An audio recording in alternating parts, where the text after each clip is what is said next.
This video brought to you by the cat Lisi, the mother of cat dragons. Dungeons & Dragons is a game of dice, imagination, and shared storytelling. Players create characters, they embark on quests, they battle monsters, they explore dungeons. The possibilities are endless. D&D is a social game. It brings people together, but it can also push them apart. It allows them to explore different worlds. It lets them be heroes. It's about creativity. Collaboration is key, but what happens when certain social boundaries are crossed? Together, players and dungeon masters weave fantastic stories. But what happens when a player puts the moves on a non-player character? Or even another player for that matter? I have had other players hit on my character, so to speak. I was playing a female paladin. I guess the male players in the group I was playing with thought it was somehow acceptable to do this. Were they just jazzing me, trying to get a rise out of me? I felt uncomfortable for sure, and finally, in an effort to get them to knock it off, I simply just said, "Sorry, but my character is a lesbian." At the heart of every D&D game is the Dungeon Master, or DM. They are the narrator, the referee, the architect of the game world. The DM guides the story. They control the monsters. They describe the world around the players. Being a DM is a rewarding experience. It's a chance to be creative. It's a chance to challenge players. It's a chance to bring people together. The DM has a lot of responsibility. They set the tone for the game. They ensure everyone is having fun. They handle sensitive situations with care. When I am dungeon mastering and a player hits on an upcoming, if the player is successful, which I determine by persuasion ability or even charisma, if they succeed in their seduction, I let it proceed, but I never get graphic about it.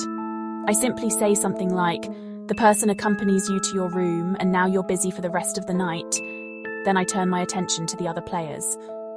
I feel a sort of fade to black approach is the best. One such sensitive subject is the role-playing of sexual content. This is a topic that can make some players uncomfortable. I remember a session where I was dungeon mastering and my daughter was playing in this group. Her character, a female rogue, ended up hitting on a female barmaid at an inn. I had her make a successful persuasion roll since I have no idea what the sexual orientation of the NPCs are. If the player succeeded on the check, then their seduction was successful. I then put her character out of commission for the rest of the night by saying, "You're busy upstairs in your room now until morning." It's important to remember that D&D is a game for everyone. Consent is paramount, and clearly some of the people I have played with in the past are so emotionally unintelligent that they can't figure out how rude and disrespectful they are being. DMs should never pressure players into uncomfortable situations or allow players to push others into uncomfortable situations. Open communication is key, and perhaps a loud cough and stern look for a hard-headed player.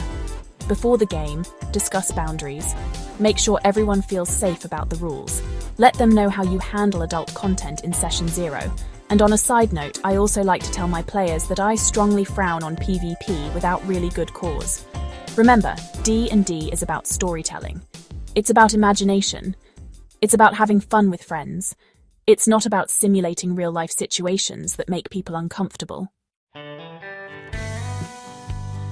There are plenty of ways to tell compelling stories without resorting to explicit content.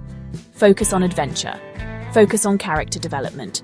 Focus on the bonds between the characters. If romance is important to the story, be creative. Use metaphors. Use innuendo. Fade to black. Let players fill in the blanks. The most important thing is to make sure everyone is having fun. D&D is a game of shared storytelling. It's about creating memories with friends. Let's keep it that way.